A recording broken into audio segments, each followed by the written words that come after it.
Hello, friends. Happy Wednesday. I hope that you are enjoying your summer. Today we're going to read a book by Mark Haddon called The Sea of Tranquility. I think this might be a really neat story because we have heard a lot on the news lately about space and ways in which we are able to look even deeper into the universe now with new technology that we've never had before. Years ago, there was a little boy who had the solar system on his wall. Late at night, he'd lie in bed with Rabbit, and they would watch the planets spinning around the sun.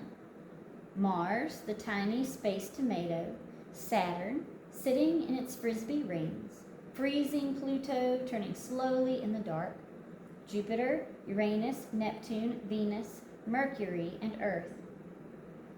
But of all the weird worlds that whirled across his bedroom wall, his favorite by far was the moon, a small and bald and ordinary globe of rock that looped the loop its way through outer space. He leaned across the windowsill at night and watched the moon slide up into the sky above the biscuit factory. He borrowed Dad's binoculars and gazed for hours at the empty deserts and the Rocky Mountains.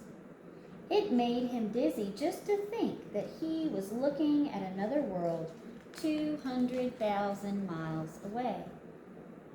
He got an atlas of the moon for Christmas, and he read it like a storybook. He dreamed of going there, of rocketing across the cold black miles and landing on the crumbly rock. He dreamed of visiting the craters in the atlas, Prosper Henry, Klaproth, and Zach. He dreamed of driving in a fat, tired moonmobile across the Bay of Rainbows and the Sea of Rains. He kept a scrapbook called The Journey to the Moon. Inside were photographs of rockets taking off from Cape Canaveral and astronauts in pumped-up suits and fishbowl helmets floating in zero gravity around their little metal rooms. He borrowed library books and read how astronauts had orbited the Earth and walked in space, and how they'd flown to the moon itself. And every night he hoped and hoped that one day he would find a way to land and walk across the tiny world where he had dreamed of walking. And eventually, one cloudless night, they did. Midnight had come and gone, but the boy was wide awake and standing at the window in his dressing gown because two astronauts were walking on the surface of the moon 200,000 miles above his bedroom.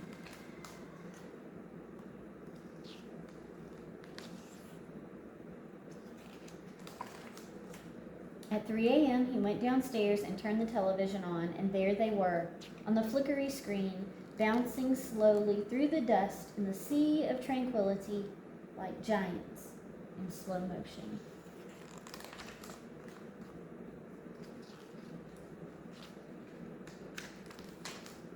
He stayed awake all night and went to bed at dawn. The sun was coming up outside his window, and the moon was fading fast. He fell asleep, and in his dreams, he walked with them.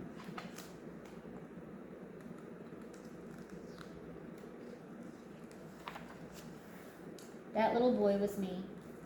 The solar system wall chart fell to pieces long ago, and Rabbit, who is older now, no longer follows me around, but sits beside my desk and watches while I work. Yet, still, on cloudless nights, I sometimes sit beside my bedroom window, staring at that tiny, distant world.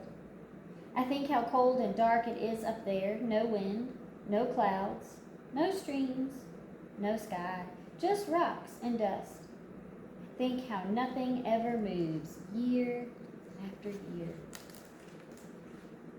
And then I think of those two astronauts and how the prints they made with their big boots will still be there tonight, tomorrow night, and every night for millions of years to come. It's a pretty neat story to hear about men walking on the moon for the first time through the eyes of a child. Can you imagine that those footprints are still there right now? And they'll be there when you have children and when your children have children. It's a really neat story.